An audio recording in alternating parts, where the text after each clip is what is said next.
이스라엘 민족의 역사 중에서 가장 슬픈 사건은 바벨론 제국에 의해서 이스라엘 민족이 특별히 남유다 국가가 멸망당한 일이죠. 저 역사 좀 비교하면 저희도 이제 남북이 갈라져 있는데 이스라엘 역사도 남북이 분단됐었는데 북왕국은 이제 722년에 아시리아 제국의 멸망을 당했고 정통성은 남유다에게 있었죠. 남유다는 이제 586년에 바벨론 제국에서 멸망을 당했습니다. 이스라엘 역사를 잠깐 도표로 좀 설명해 드리면요. BC 1050년경에 사울이 왕이 되었죠. 40년 통치. 그리고 다윗이 또 40년을 통치합니다. 그리고 솔로몬이 또 40년을 통치하고요. 이 120년을 통일왕국 시대다. 그렇게 우리가 정리하고요. 솔로몬 이후에 북왕국과 남왕국으로 갈라지죠. 여로보암이 반역을 하고 나라를 갈라서 북왕국 이스라엘을 만들었는데 이 북왕국은요 9번의 그 왕조가 바뀝니다. 9번의 왕조가 바뀌면서 일찍 멸망을 당했는데 이 남쪽 유다는 우리가 이스라엘 그러면 보통 남유다를 말하는데 586년 바벨론 제국에 의해서 멸망을 당하죠. 그런데 계속 이 다윗 왕의 후손들이 왕위를 이어가고 있습니다. 하나님께서 다윗 왕에게 약속하셨어요. 내 왕위는 영원할 것이다. 그래서 한 번도 이스라엘 남왕국 역사 가운데 다윗의 후손이 아닌 사람이 왕이 된 적이 없었고 계속 이어서 솔로몬 이후에도 344년 동안 다윗 왕의 후손들이 왕위를 차지하게 되었습니다. 그러다가 이제 BC 586년 바벨론 제국의 그 유명한 왕 느부갓네살 왕에 의해서 멸망을 당했는데요. 우리 성경 말씀 역대하 36장 17절 20절 말씀 얼마나 슬픈 이야기인지 비극적인 이야기인지 같이 한번 쭉 읽어보겠습니다. 시작. 하나님이 갈대아 왕의 손에 그들을 다 넘기심에 그가 와서 그들의 성전에서 칼로 청년들을 죽이며 청년 남녀와 노인과 병약한 사람을 긍휼히 여기지 아니하였으며 또 하나님의 전에 대소 그릇들과 여호와의 전의 보물과 왕의 방백들의 보물을 다 바벨론으로 가져가고 또 하나님의 전을 불사르며 예루살렘 성벽을 헐며 그들의 모든 궁실을 불사르며 그들의 모든 귀한 그릇들을 부수고 칼에서 살아남은 자를 그가 바벨론으로 사로잡아가매 무리가 거기서 갈대아 왕과 그의 자손의 노예가 되어 바사국이 통치할 때까지 이르니라. 좀 비참하죠? 다 잡혀가고 성전은 불타고 왕국은 무너지고 그리고 이제 심지어는 이제 바벨론 제국이 망할 때까지 그리고 20절에 보면 바사 제국 이런 말이 나오는데요. 우리 세계 역사에서는 페르시아 제국입니다. 페르시아 제국이 바벨론을 점령하고 또 새로운 제국이 될 때까지 이스라엘 백성은 바벨론 땅에서 포로의 신세가 되고 말았습니다. 이 느부갓네살 왕, 이 바벨론 제국 역사 가운데서 가장 뛰어난 왕으로 기록되어 있습니다.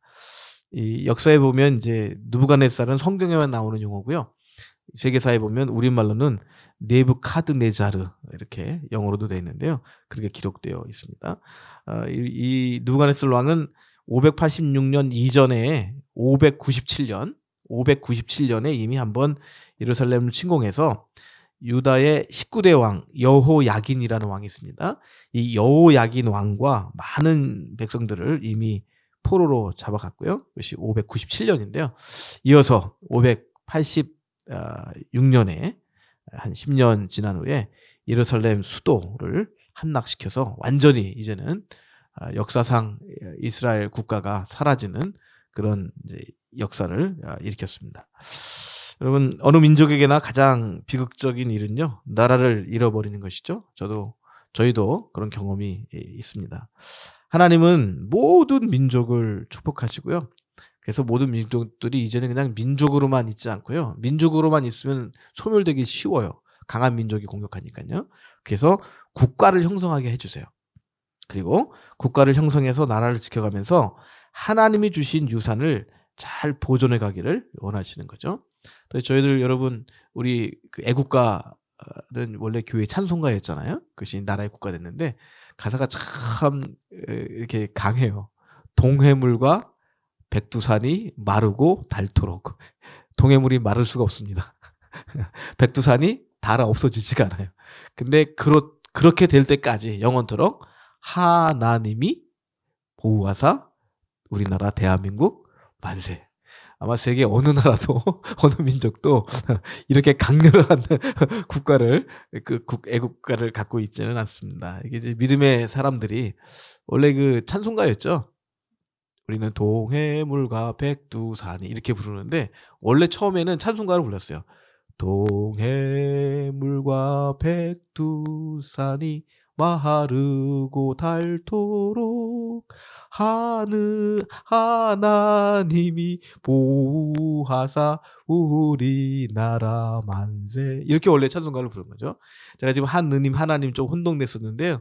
원래 찬송가였기 때문에 하나님으로 원래는 불렀죠. 근데 이것이 이제 국가가 되면서 어떻게 개신교 사람들이 믿는 하나님을 그냥 모든 사람들이 공용할 수 있는 하느님으로 하자. 그래서 요즘은 이제 공식적으로 하느님으로 부르죠. 근데 저와 여러분은 원래대로 하나님으로 부르는 것이 또 저는 개인적으로 옳다 그렇게 생각합니다.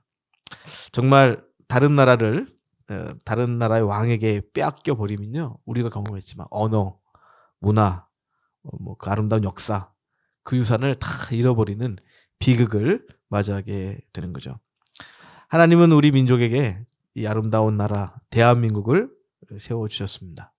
우리 조선시대에 보면요, 일본 제국의 침략을 막지 못해서 멸망당함으로 우리 민족은 사실 잠시였지만 언어와 문화를 잃어버릴 그런 위험에 직면해 있었죠. 그러나 하나님은 일본 제국으로부터 우리 민족이 해방을 받고 그리고 대한민국을 세워주셨어요. 그리고 우리 민족이 다시 하나님의 복을 받아서 언어와 문화를 회복하고 오늘날은 세계에서 가장 주목받는 민족 중에 하나입니다. 우리 한민족, 한류 많이 알고 있고요. 그다음에 대한민국 전 세계에서 10번째 안에 들어가는 그런 강대국이 되었습니다.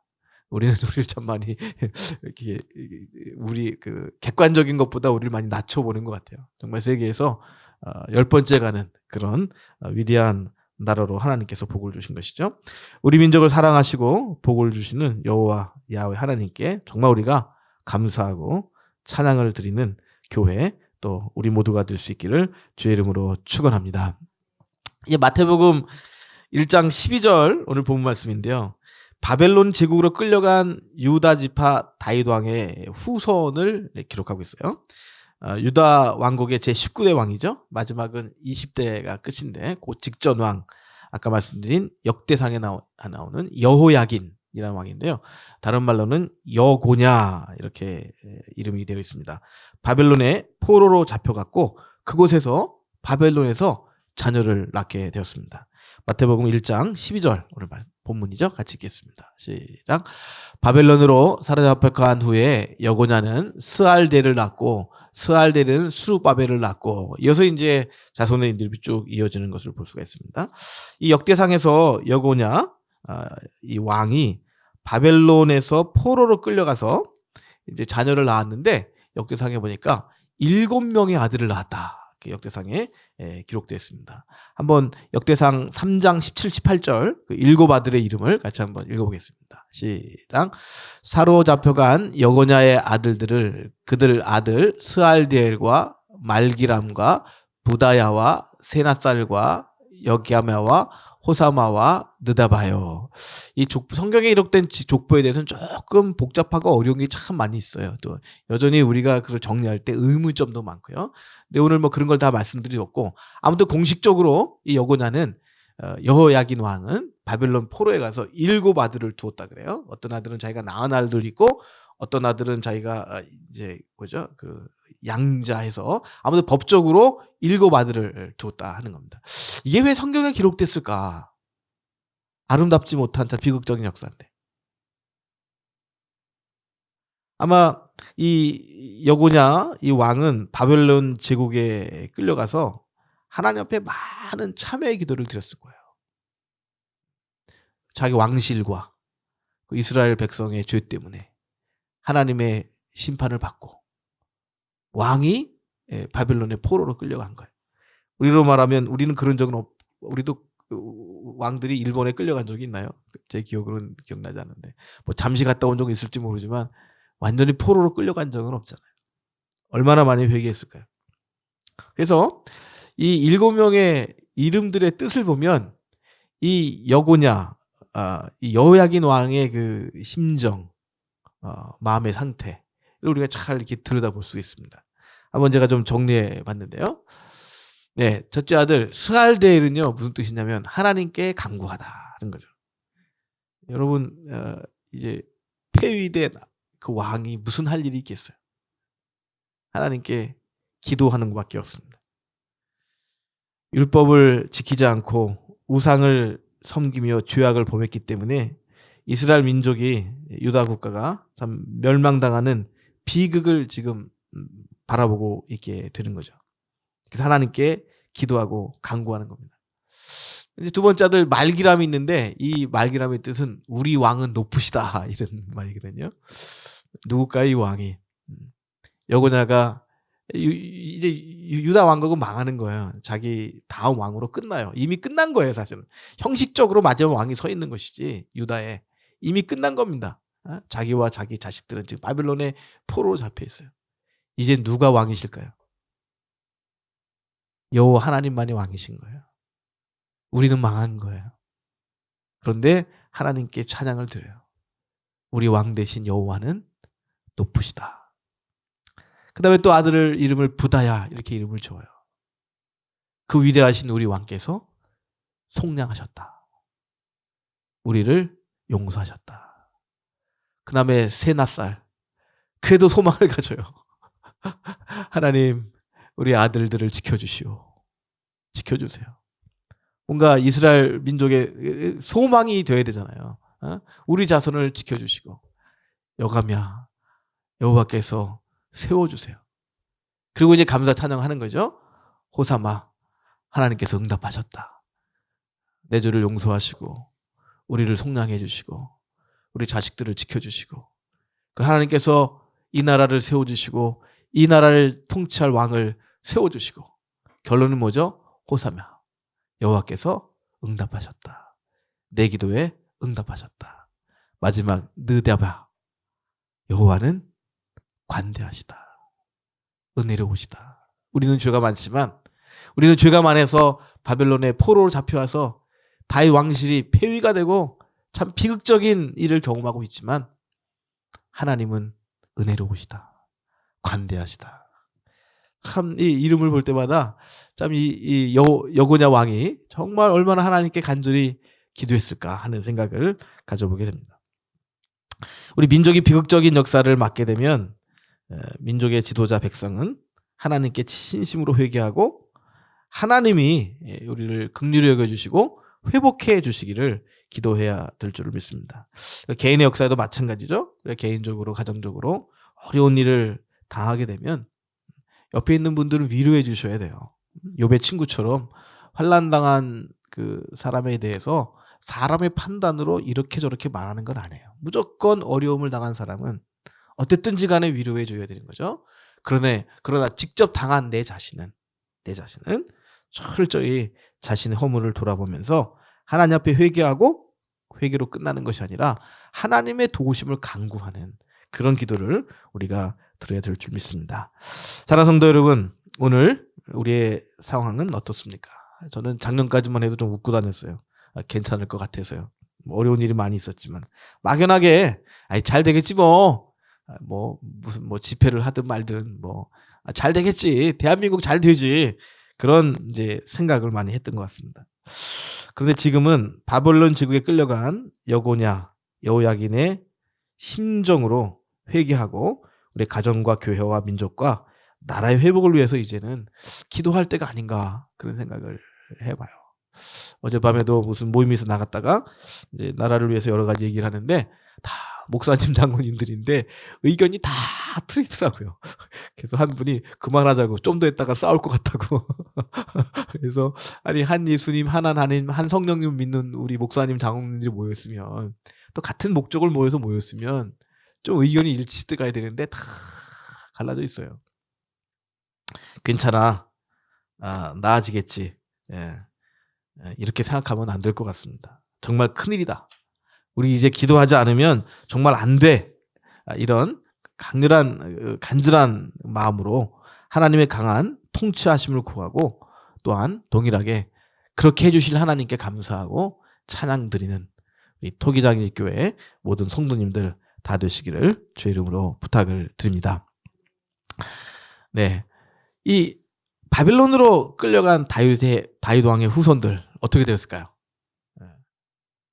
저는 요즘이 아니라 가끔 우리 조선 왕조의 그 후예들이 아직 살아 있을까? 그런 생각을 해봐요. 근데 얼마 전에 무슨 사실을 발견했냐면, 존재합니다. 드러나지 않지만 그 나름대로 의미 있게 이렇게 이어가고 있어요.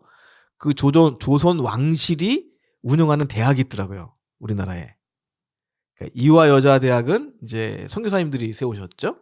근데 그 비슷한 시기에 숙명 여자 대학은 그 조선 왕실이 세운 대학입니다. 모르셨죠? 그러니까 기독교 대학이에요. 지금 기독교 대학, 그러니까 거의 뭐 오히려 이화 여대보다 기독교적 가치관을 더 드러내는 교수님들이, 동문들이 그렇게 기도에도 열심히 하고 그렇게 끌어가고 있는데, 그 뿌리는 이제 조선 왕조가 여전히. 그래서 숙명여대가 발전하지 못하는 이유 중에 하나를 봤더니, 그 조선 왕조 후손들이 재산이 없대요. 일본에게 다 뺏겨서 왕실의 재산이 안 남은 거예요. 참 이것도 영국하고 비교해보면 너무 심한 거죠, 우리나라가. 그러니까 보통 왕실이 운영한다 그러면 좀 재정이 돼서 후원을 많이 해야 되는데, 심지어 성균관 대학은 삼성이 좀 지원해 주는데 삼성보다 더 힘이 있어야 될 왕실이 무너진 거나 마찬가지죠. 그래도 그 대학을 끌어가고 있다는 거 있어요. 아무튼 바벨론 제국으로 끌려간 다윗 왕의 후손, 하나님은 멸절되지 않게 하셨어요. 포로로 끌려갔던 여호야긴 왕, 여고냐 왕, 아까 스알데를 이었고, 또 스알데를 이어서 스부바벨 이름이 나왔죠. 그런데 그 족보는요, 예수님을 낳았던 마리아의 남편 요셉의 아버지, 좀 복잡하죠. 또 이 요셉을요 그냥 요셉으로 부르지 않고 성경은 꼭 마리아의 남편이라고 불러요. 마리아가 중요하니까. 예수님을 낳았던 마리아 남편 요셉이 있는데, 그 요셉의 아버지가 또 요셉의 아버지 이름이 야곱이에요. 구약성경 창세기에 나오는 그 이름과 같죠? 야곱의 아들 요셉, 요셉의 아버지 야곱. 한번 그 족보를 같이 한번 읽어볼까요? 13절에서 15절까지 족보입니다. 같이 읽습니다. 시작. 바벨론으로 사로잡혀간 후에 여고자는 스알데를 낳았고, 스알데는 수르바벨을 낳았고, 수르바벨은 아비웃을 낳았고, 아비웃은 엘리야김을 낳았고, 엘리야김은 아소를 낳았고, 아소르는 사독을 낳고, 사독은 아킴을 낳고, 아킴은 엘리웃을 낳고, 엘리웃은 엘르아사를 낳고, 엘르아사는 마단을 낳고, 마단은 야곱을 낳고, 야곱은 마리아 남편 요셉을 낳았으니 마리아에게서 그리스도라 칭하는 예수가 나오니라. 할렐루야. 참 원래는 그 15절까지 읽어야 되는데 결론까지 다 읽었습니다. 일단 15절까지만 보시면요, 야, 정말 이 비극적인 역사, 얼마나 비극적인지 아세요? 시작은 바벨론 제국에서 시작되었어요. 포로로 끌려간 것. 그런데 이 바벨론 제국은 539년, BC 539년에 페르시아 제국에 망해요. 그래서 페르시아의 바하사의 고레스 왕이 천하 통일을 합니다. 그때 잠시 이스라엘 백성이 포로에서 돌아오는 은혜가 있긴 있어요. 그리고 또 시간이 흘러서 BC 333년 페르시아 제국도 망해요. 그리고 헬라 제국이 등장하게 되죠. 근데 여전히 이스라엘 백성은 포로로 잡혀 있는 거예요. 나라가 회복되어지 않은 겁니다. 그리고 헬라 제국도 끝나고 드디어 그 인류의 역사 가운데 가장 강력한 제국, 지금도 그런 제국이 등장하지 못하죠. 전 세계를 제파하는 제국. 로마 제국이요. 예수님 오시기 조금 전에 BC 63년에 아우구스투스 황제에 의해서 로마 제국이 시작이 됩니다. 지금 읽은 이 족보는요. 중간중간 빠진 이름도 있죠. 이제 다음 주에 좀 오늘 시간 없어서 다음 주에 볼 텐데 14대로 정리하느라고 족보가 일일이 다 기록된 거는 아니에요. 근데 이제 아무튼 14대로 42대 혹은 41대로 여고냐부터 그 유다의 왕 여고냐부터 마리아의 남편 요셉까지 그 족보가 예수님까지 심지어는 쭉 이어지는데 그 족보는 무슨 족보냐면요. 오늘 본 족보는 참 슬픔, 아픔, 고통, 비극의 족보예요. 바벨론 포로 시대, 페르시아 제국, 그리고 헬라 제국, 그리고 로마 제국에 이르기까지 이스라엘은 식민 통치를 당하고 있었고, 그리고 다윗 왕의 후손은 뭐 아주 강하게 말하면 노예로 사는 거예요. 포로로 사는 거예요. 그 수백 년을.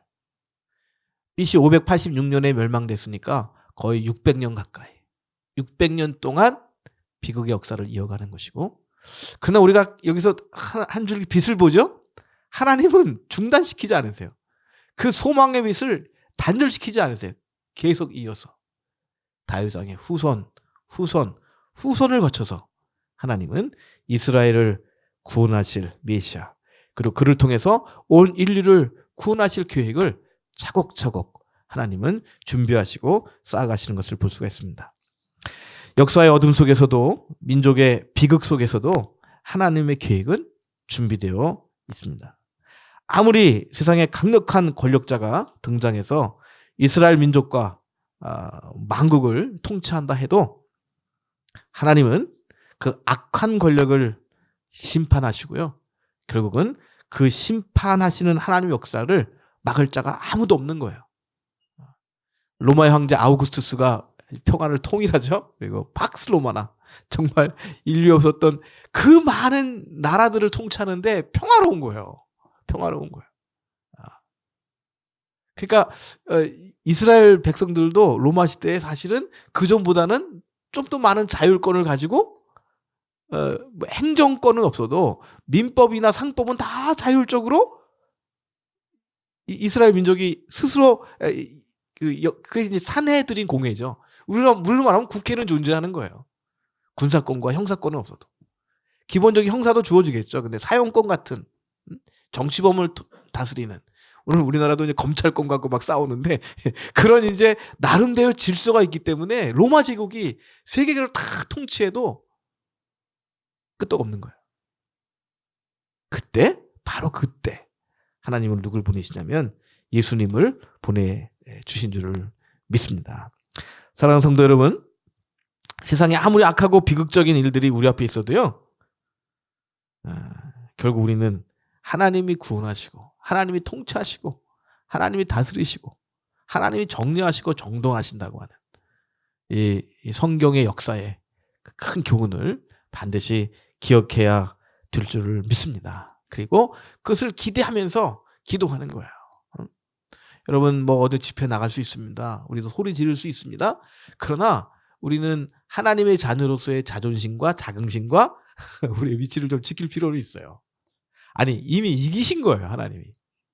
아무리 세상이 악해도 하나님이 이기셨습니다. 여러분 탈북민 가운데 간증을 들었는데요. 자기가 탈북하고 나서 첫째 소망이, 첫째 비전이 뭐냐면 김정은 목을 따는 거래요. 김정일 좀 아주 특수부대 출신인데 예수 믿고 나는 이제 하나님의 용사가 돼서 김정은을 목을 따겠다. 그리고 이제 목사까지 됐어요. 지금 양천구에서 목회하세요. 근데 제가 이제 기도를 하는데 하나님이 그런 말씀을 주시겠대요. 야, 너 그 마음을 버리지 않으면 목사하지 마 그러시더래요. 아니 하나님, 내가 다른 건 다 용서해도 김정일은 내가 목을 따고야 말겠습니다. 내 특기가 그거 아닙니까? 내게 주신 은사가 목 따는 거 아닙니까?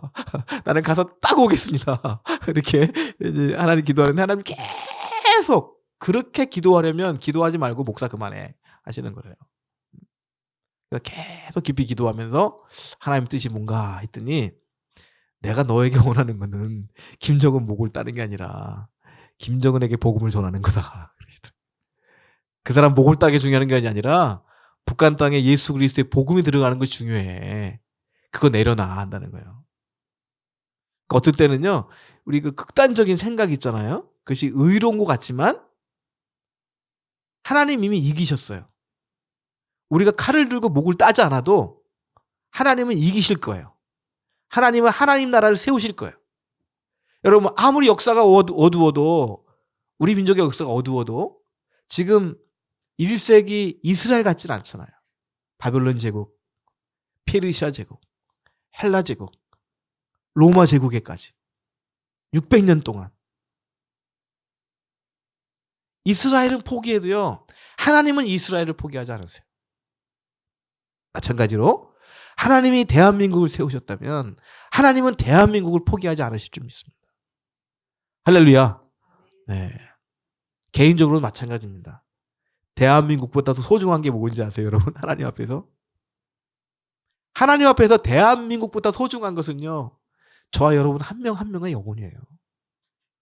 대한민국은 하나님의 뜻 가운데 언젠가는 사라집니다. 세워졌지만. 알겠어요? 남북 통일이 되고 또 몽고까지 또 통일이 될지. 또 거꾸로 일본까지 우리가 통일을 해서, 아니 우리 주체로.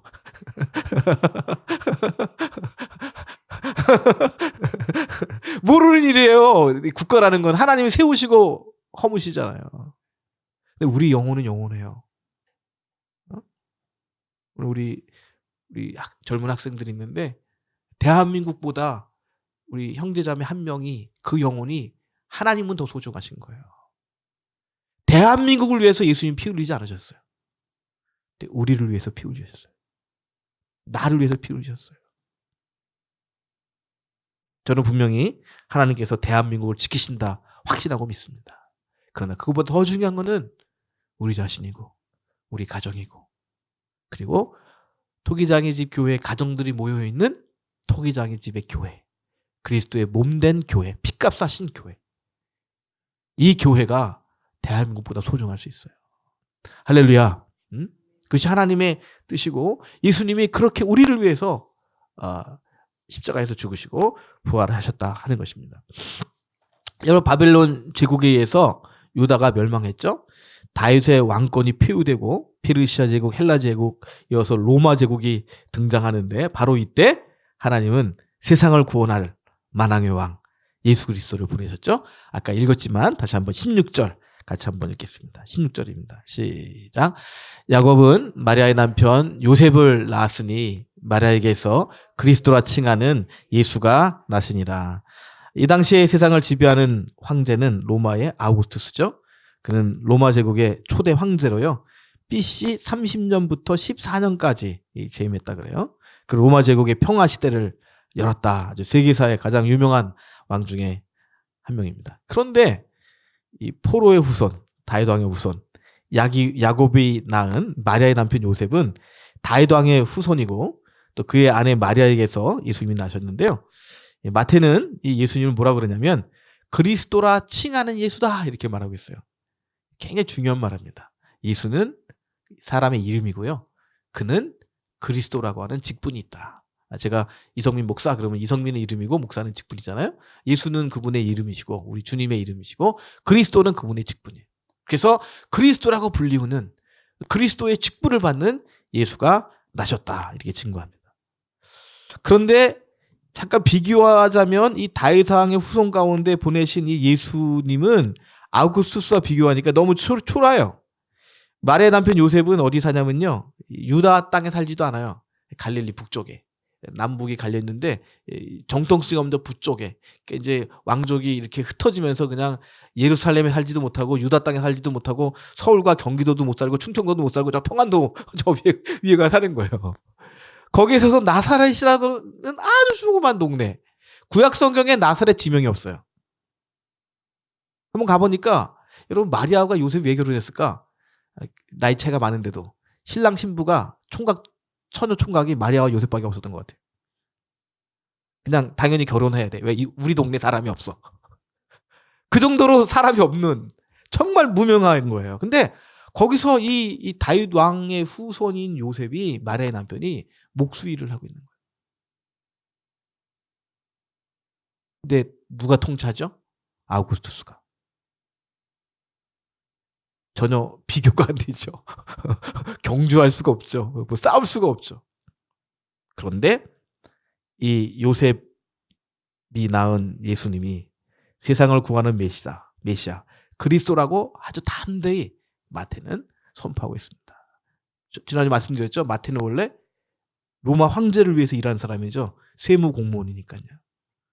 근데 그가 인생을 정리하면서 예수가 그리스도다. 이게 무슨 말이냐면요. 아우구스투스는 예수님 발 아래 엎드려야 된다. 이런 의미를 갖고 있어요. 구약 성경을 통해 하나님은 다윗의 후손 중에 만민을 다스릴 왕을 보내실 것을 약속하셨고요. 마리아와 다윗의 후손 요셉을 통해서 그 메시아를 보내셨습니다. 오늘 이 구원의 약속이 이스라엘 백성뿐만 아니라 오늘 저와 여러분에게서도 이루어 주신 것을 믿고 감사하는 저와 여러분 될 수 있기를 주의 이름으로 축복합니다. 오늘 우리가 성찬을 나눴죠? 얼마나 감사해요.